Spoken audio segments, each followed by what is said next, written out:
Well, hello, writers. Welcome to episode number 139 of How Do You Write? I'm Rachael Herron.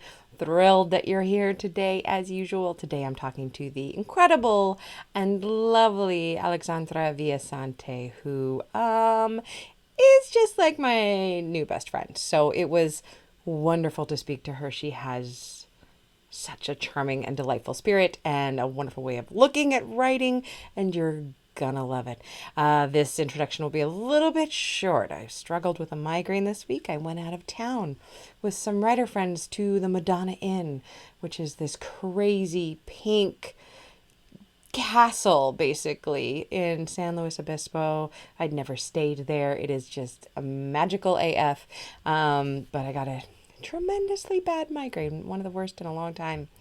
And I lost an entire day of work and play, and really we were only there for a day and a half. So I was kind of bummed about that, and I'm just scraping everything back together this week. But everything got done in time. I had two big deadlines this week and hit them both by the skin of my teeth. And you know what? That's what we do as writers. And the only thing I really catch you up on right now is I'm pivoting in my Patreon. I was writing about the year of less, of spending more consciously and not spending as unconsciously as I had been. But honestly, that got kind of a little bit boring. And what I've really been thinking about is issues of control, and specifically letting go of control, which is for me very difficult. I'm one of those people who likes to sit on the window seat so I can look out the window for planes, because if one gets too close, I'll probably have time to run up through the cabin, knock on the cabin, the captain's door, and alert him that he may want to change direction.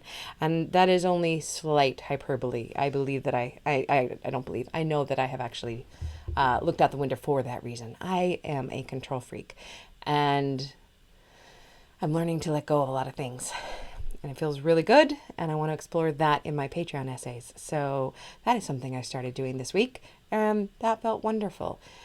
So that's fun and new. The book is coming out soon, in like 3 weeks. So in the next couple of weeks, I'll change my mid-podcast ad read to be something about stolen things, because I feel like I should be telling you guys about this book that I'm so proud of and that I love and that I'm so hopeful and excited for. So that'll be coming. But in the meantime, let's jump into the interview with Alexandra, who you will love. And thank you for listening. I hope that you're getting your own writing done. And it really does thrill me when you email me and tell me about how it's all going. And so keep doing that. I love it. Or go over to howdoyourwrite.net and drop a comment, whatever you'd like. Thank you, folks. And onward. Happy writing. Okay, I could not be more pleased to welcome to the show today Alexandra Villasante. Hello, Alex. Hi, Rachel. Thank you so much for having I'm me. thrilled to have you. You are a client of my friend Barbara Powell, Woo! and Barbara picks good people. That's all I know. And I'm already loving you. Let me give you a little introduction. Alexandra Villasante has always loved telling stories, though not always with words. She has a BFA in painting and an MA in combined media. That's art school speak for making work out of anything, which I love. Born in New Jersey to immigrant parents, Alex has the privilegio of dreaming in both English and Spanish. When she's not writing, painting, or chasing chickens around the yard, I want chickens so bad, Alex plans conferences and fundraisers for nonprofits. She lives with her family in the semi-wilds of Pennsylvania. We almost got chickens a while Oh, back. really? We were so I close. I can had like recommend. we had the coop plans and everything, but I don't think she's in the shot right now. But then we got this Beagle Pit Bull mix, and she would eat a chicken, and she would get Oh, to a chicken. So yeah. And someday there's when an she's not attrition rate. around, yeah. Yeah, there's a high attrition rate for chickens Oh, that makes me that it's sad. kind of a little heartbreaking. Like, Yeah. we're down to our last chicken. Oh God. We're, we're That's a down, book yeah. title right there. Down to our last The chick. last chicken. Yeah. That's like a very dark picture book, right? But I love it. I want chicken TV. My dad has chickens, and they have chicken Yeah. TV. You just go out and watch them. Who needs anything Yeah. else? Yeah. Well, tell us about you and your writing. This is a show where I like to get down to Hmm. nuts and bolts about how you actually get this gig done. Yeah. So, what is your writing process? What does that look like to you day to day? So my book just came out on June 11th. So the things I'm about to mention, I'm not doing any of them. Well, Like it's gone out the you're window. on I'm a launch status right now, Yes, which is a this is a super completely stressful place different to be. planet that I'm Yeah. on. I don't recognize this planet. It's kind of cool, but I'm like, what? But on a normal day, I am the kind of person who tries to write every day. I don't have a set schedule because I'm an event planner during the day, and sometimes it's crunch time, and you're spending a lot of hours just working on an event right before it happens, and then sometimes I have a lot more free time. But one of the things that I do is I sort of try to inhabit the world of my story every day. And actually, it's more than try, I do it. Like if it's in the shower or if it's in the garden or if it's chasing the aforementioned chicken, I stay in that world, even if it's not like in a sort of creator way where I'm like, what's the next thing to happen? Where I'm just like kind of sitting with those characters, thinking about their lives and what they would be doing on a sunny day like I'm doing, and just really staying in touch with it. Because I think that while the adage of getting your butt in a chair every day, I don't particularly believe in, I Mhm. do believe that you need to stay like connected to your story every day. So that's what I try to do. And then usually it's in the mornings because that's the time that I'm a morning person. I have all of the neurons in the morning. By And I know that we're late night, talking at 9 o'clock at night yeah, your time. I'm so sorry. You're doing great so far. I could really like the end of this could be a train wreck. I'm just warning you now. But yeah, so that's what I like to do. That's like my having said that, I will and have written anywhere. I have written in a car waiting for a like acting class from one of my kids to finish. I'll like just sit there hunched over like a gnome. Um, I've I've written in every conceivable kind of public place, the Walmart, the bus stops where I'm not taking a bus, like really anywhere that will just accommodate me with like some floor space, I have written. And, that's kind of what you need to do if you take it seriously. You need to stay connected to the world that you're building and to, be prepared to get those words out whenever they come. You can't wait for a perfect time, place, or, inspiration. That's at least not for me. That doesn't work. I love that idea too of staying in constant contact with the characters. I think that is something that I have always failed to do. And when I shut a book, and for whatever reason, if I'm on deadline for something else and I don't go back for a week or two, it's almost like I pretend it doesn't exist, that I've never thought of them, and Mm, and I have this guilt that piles up about not being with them. So then I push them out of my mind completely. And then when I come back to the oh. desk, it's like they're pissed. They don't want to Right, talk they're to me giving you the anymore. cold shoulder. They're like, mm-mm, It's like a mm-mm, cat. forget it. I used to have a cat that would he would pee on my bed, and only when I had been out of the country for a few weeks, and then Yeah. while I was sleeping. I think that's what my books do to me. And I love They that pee on the idea. bed. They Yeah. pee on the bed, and I love that of just kind of hanging out with them.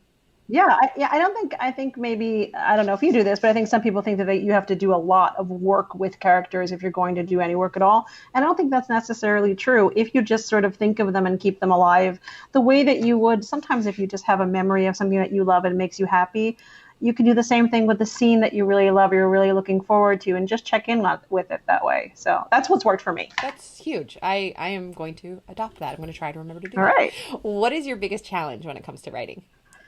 That's a good uh, sigh. you can edit that out, right? Um, I would not want to. it's so real. I think for me,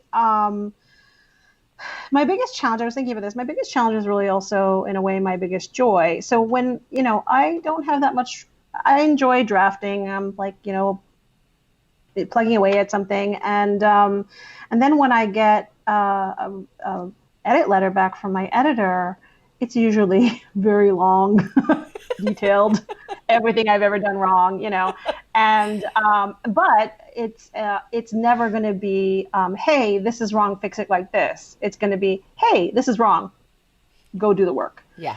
So the thing that is challenging, but I kind of love, is when I'm like, no, I can't do that.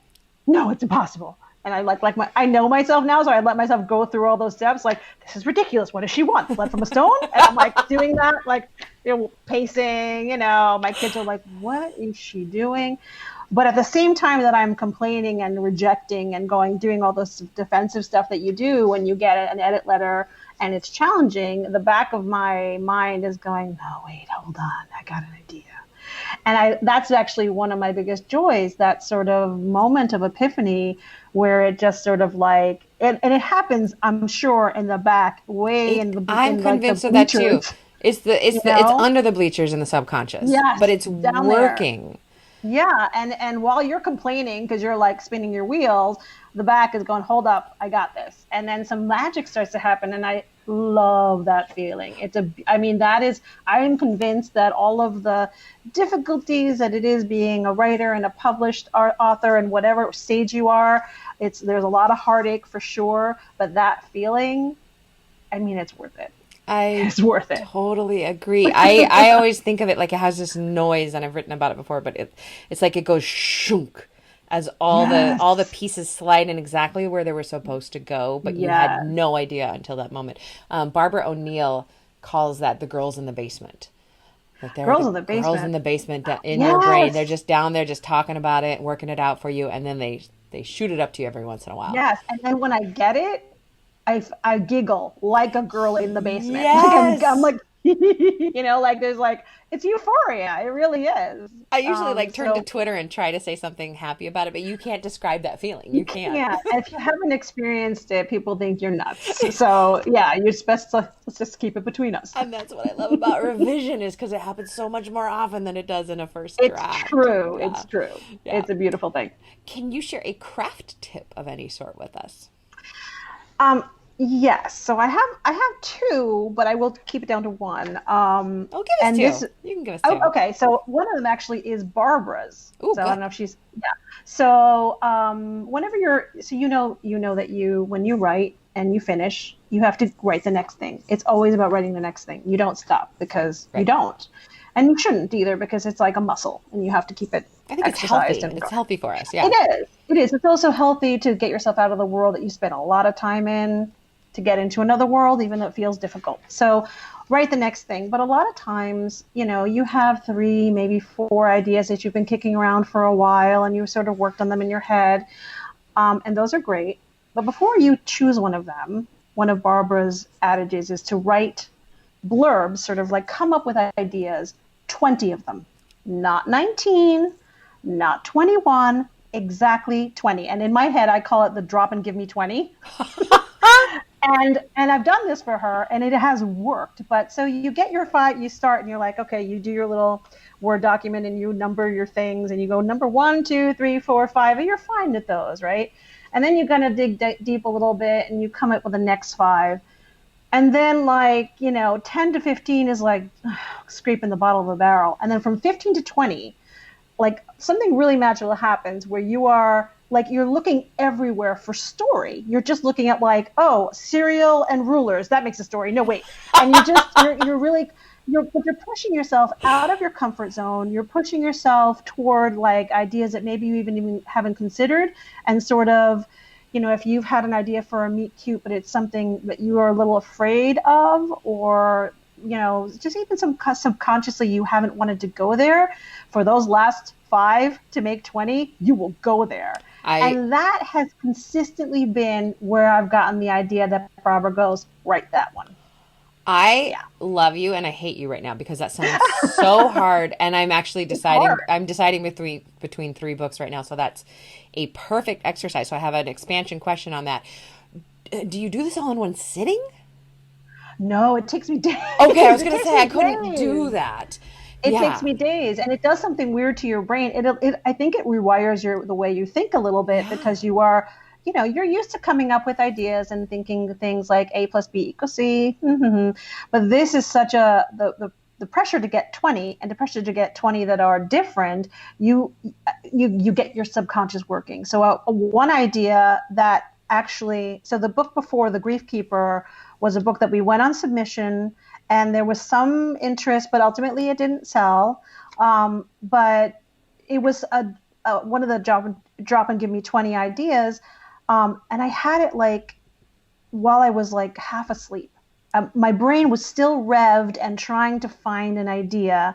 and it came to me, and I wrote a whole book, and it was successful in the way that Barbara loved it, and we went on submission, and there was interest, and really out of an idea that I would not have had if I hadn't pushed myself in that way, it was pretty good. So yeah, but it took me like 4 or 5 days to come up with 20. Yeah. I am so excited about this. This is one of the best craft I tips hope I that have helps for you. ever Oh, good. heard. It's Seriously. actually Barbara's, because you know that she does not play. Barbara does not play. Barbara does not, if people have not heard that episode, go back and listen. Yes. Barbara Powell, just a few episodes ago. So what's your other craft tip for us? So my other craft tip has to do with my background in going to art school and having a bachelor's and a master's in art. You don't have to have that, but if you're blocked, if you have writer's block, and you're really struggling and it's not coming to you and you're feeling a little desperate, something that helps me is to shift the way that I'm getting the story out. So I'll start drawing my main characters, or I'll draw a scene. Or one time I was working on a fantasy book, didn't go anywhere anyway, and I drew a map of the world that I was building. And for me, using my hands in that tactile way really helps dislodge the writer's block. But I've heard friends use other things, like even if it's something like knitting, being physical and using your hands sort of, again, rewires the brain, sort of like reroutes you around your writer's block.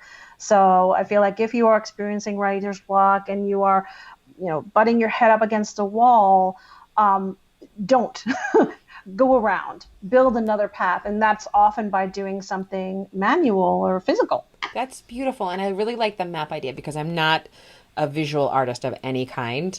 And I actually have a hard time seeing things visually in my brain. Mm-hmm. But a map I know I can draw.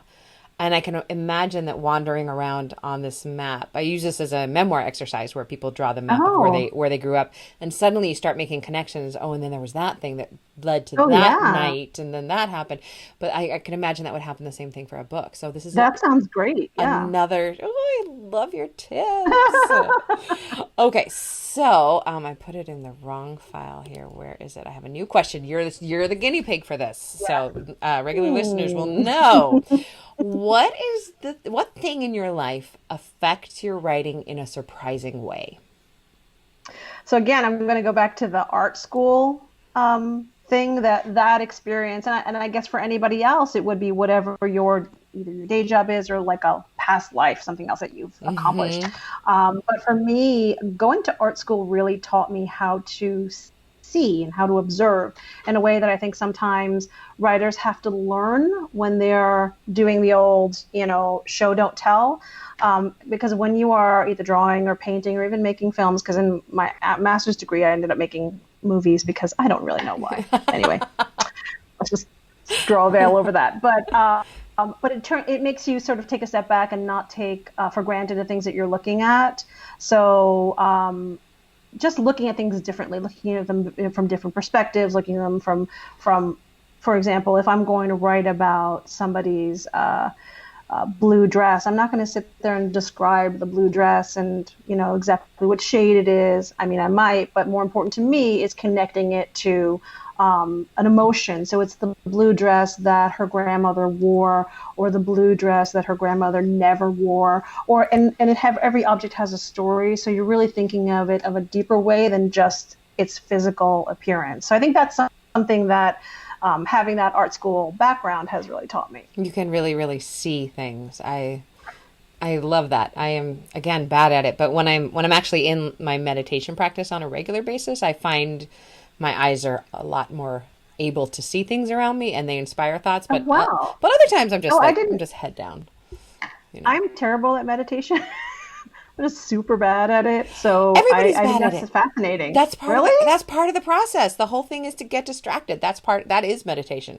The part of when you get distracted and remember you're supposed to be meditating, that's the meditation.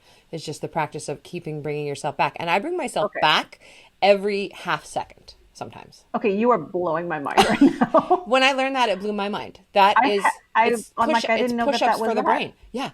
No, that's the whole thing. And now, I went to this meditation, 6 days silent retreat earlier this year, which was amazing. But by the end of that retreat, I could actually hold focus on the now around me for sometimes up to 10 seconds. But that's the longest I've ever got without having a thought that I chase Right. around. And that's part of meditation. Bringing 10 yourself seconds back. is a huge amount of time. I know, and now I'm back down to like 2 seconds on my best day. But Oh man, that's awesome. I love that. That would be, I would love, I aspire to 10 seconds of focus. there's a great app called Headspace that does like a week free, and they're great because he just talks you through it, and you never have to be alone in your head. He's got a beautiful British accent too, so I love it. Okay. Maybe But do you fall asleep? Have you ever fallen asleep listening no, to I those? can't fall asleep in my bed. It's not a danger for me. Like I Oh, can't fall okay. asleep anywhere. Oh, Yeah, I know. It's getting better with that's a different meditation. podcast. That's exactly. All right, now I would love it if you would tell us about where you can be found and a little bit about your new book that just came out. Sure. So I'll start with the new book. It's called The Grief Keeper. Which is such a great And title, by the way. Is that your thank title, or you. did they find it? So it was initially called The Grief Sister, Mm. because at the core of it is really a relationship between the two sisters, Marisol and Gabby. But it was really Barbara, again, who came up with the Grief Keeper, I because love she's it. that smart. She just is. I don't know what else to say. Sidebar, and not answering your question, when she offered me representation all those years ago, the first thing out of my mouth was, I love you. Right, like we'd met once, like, and she's like, "Hey, I'd like to offer you a representation," and I just blurted out, "I love you," and she said, "Great, so I'll be sending you a letter." Like, I was like, "Oh my I've God, seen I'm her so do that embarrassed." super professional thing. Yeah, My friend Sophie and I just break down and we do stupid things when we're together. And Barbara never breaks. Like she breaks yeah, later when she's drinking in the sure, courtyard, yeah, but like when it's a professional moment, she just keeps going. It's a yeah, beautiful it thing was to see. amazing, and I still, yeah, like, I often am like, still love you. So that was Barbara. But so the Grief Keeper is about two sisters from El Salvador, who flee their country because of the violence, and they get to the United States and they are detained by ICE, and they're given an unusual choice: either be immediately deported or participate in a cutting-edge clinical trial of a device that transfers grief from one person to another. Oh, wow. So yeah, so that's heavy. Yeah, so Marisol is the older sister, and she will do anything to protect her little sister Gabby, and she immediately says, "Yes, I will do it. Whatever it is, I will do it." And the experiment is to try to alleviate a really debilitating grief and depression from a girl named Ray, who has just lost her twin brother, and the two girls are sort of locked in this relationship, and they each want to get something out of it. But what ends up happening and how their relationship progressed is something that I was really interested in. So it's really about families and love and feeling that everyone deserves love, even when you maybe don't think that you do. You're hitting like all of my favorite sweet spots: sisters, twins, and grief. I'll basically read anything with any of those things in it, but put all three together. I am getting this. That sounds Yay! wonderful. And Oh, that sounds good to me. tell us where you can be found online. So my website is Alexandra Villasante, and I said it the American way, and I have to say, you did a beautiful job I of did a saying Calif- Alexandra I did a Villasante. California Perfect. like Weta job, but that's all right. No, it was good. So it's Alexandra Villasante, alexandravillasante.com. And my Twitter and Instagram handles are Magpie Writes.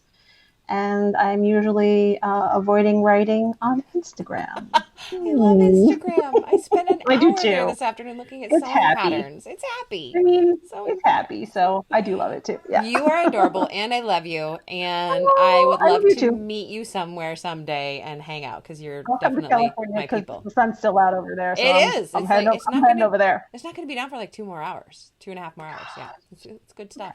Come visit. All right. All right, Thank you for Alex. having me Thank you so much. Thank you. It was a so much. joy. You too. Happy Okay. writing. Okay. Bye. Thank you. You too. Bye bye.